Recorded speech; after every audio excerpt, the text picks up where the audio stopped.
साथ। राजेश, ये जो बड़ी जानकारी दी गई है यूक्रेन के रक्षा मंत्री की ओर से, एक तरफ तो यूक्रेन ये दावा कर रहा है 400 लोग मारे गए, ताजा हमले में 38 बच्चों की जान चली गई है, जगह जगह तबाही की तस्वीरें हैं, तो वहीं दूसरी तरफ ईयू में शामिल हो सकता है यूक्रेन। ये बड़ी जानकारी सामने आई है।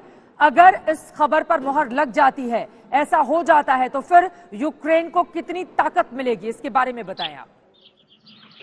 देखिए, यूक्रेन काफी वक्त से ट्राई कर रहा है कि उसको यूरोपियन यूनियन में शामिल किया जाए। उसने आवेदन किया था, वो एसोसिएट मेंबर भी बना था यूरोपियन यूनियन का, लेकिन उसको फुल फ्लेजेड मेंबर बनाने में यूरोपियन यूनियन हिचक रहा था और उन्होंने बोला कि इसको 10 से 12 साल लगेंगे, तब तक इनकी जो प्रोसीजर्स हैं, इनके जो सिस्टम्स हैं, वो हमारे अनुसार ढल जाएंगे।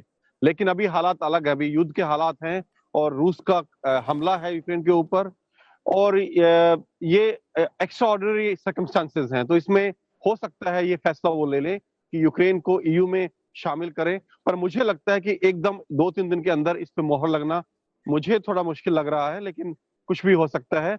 और इसकी इम्प्लीकेशन यही है कि देखिए, जब अभी ये बड़ी स्ट्रेंज सिचुएशन है जी। इस वक्त, यहाँ युद्ध चल रहा है, यूक्रेन रूस बात कर रहा है कि शायद यूक्रेन का अस्तित्व ही ना रहे, और दूसरी तरफ वो इस समय जब लगभग आधा तो नहीं बोलूंगा, लेकिन पूर्वी और दक्षिण उसमें काफी हिस्से पे रूस का कब्जा है, उस वक्त इसको यूरोपियन यूनियन में शामिल करने की बात यूरोपियन यूनियन कर रहा है, थोड़ा अटपटा लगता है। चित्रा, ये आपने अहम जानकारी दी है कि थोड़ी अटपटी स्थिति इस वक्त दिखाई दे रही है अगर यूरोपीय यूनियन में यूक्रेन को शामिल करने को लेकर आगे बढ़ते हैं ये तमाम देश। लेकिन इन सब के बीच जो बड़ी खबर दूसरी सामने आई राजेश, वो ये रही कि यूक्रेन के राष्ट्रपति ने कहा कि दुनिया अगर ऐसे ही तमाशा देखती रही, अगर वो मूक दर्शक बनी रही, तो फिर हम सब हार जाएंगे।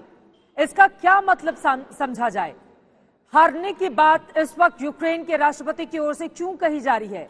क्या जिस तरह की मदद की उम्मीद थी, वो मदद इस वक्त यूक्रेन को नहीं मिल रही है? देखिए, यूक्रेन जो है काफी दिन से ये कोशिश कर रहा था कि किसी तरह से वो नेटो को या अमेरिका को इस युद्ध में किसी तरह से इन्वॉल्व कर ले, डायरेक्टली या इनडायरेक्टली। लेकिन नेटो और अमेरिका इस बारे में बहुत सतर्क हैं कि वो किसी भी तरह से कोई ऐसी कार्रवाई नहीं करना चाहते जिसमें वो रूसी सैनिकों के या रूसी इक्विपमेंट के फेस टू फेस आए। जो लेटेस्ट चीज है वो है एनफोर्समेंट एक नो फ्लाई जोन का यूक्रेन के ऊपर, जो यूक्रेन बहुत दिन से आग्रह कर रहा है, और उन्होंने बोला है कि उनके सर्वाइवल के लिए बहुत जरूरी है, और उन्होंने नाटो से आवेदन किया था।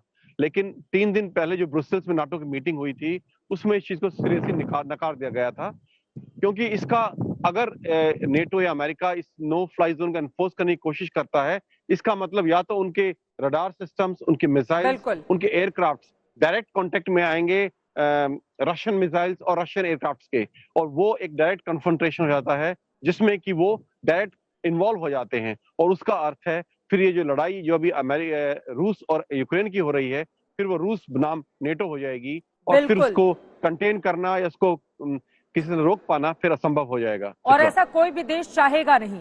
लेकिन रूस की जो मंशा है वो आखिर क्या चाहता है? यहाँ पर बार बार यूक्रेन की ओर से उसे अब तटस्थ रहने की बात कही जा रही है कि अगर लिखित रूप में आश्वासन दिया जाता है यूक्रेन की ओर से, फिर वो हमले बंद कर देगा। लेकिन यूक्रेन की ओर से लगातार दूसरे देशों से मदद मांगी जा रही है। राजेश हमारे साथ बने रहेंगे। उसके पहले जल्दी से आपको बता देते हैं, रूस और यूक्रेन के बीच चल रहे युद्ध के 13वें दिन भी भयानक तबाही की अलग अलग तस्वीरें सामने आ रही हैं, जो बेचैन करती हैं। अलग अलग शहरों में गरज रही रूसी मिसाइलें बर्बादी के निशान छोड़ रही हैं।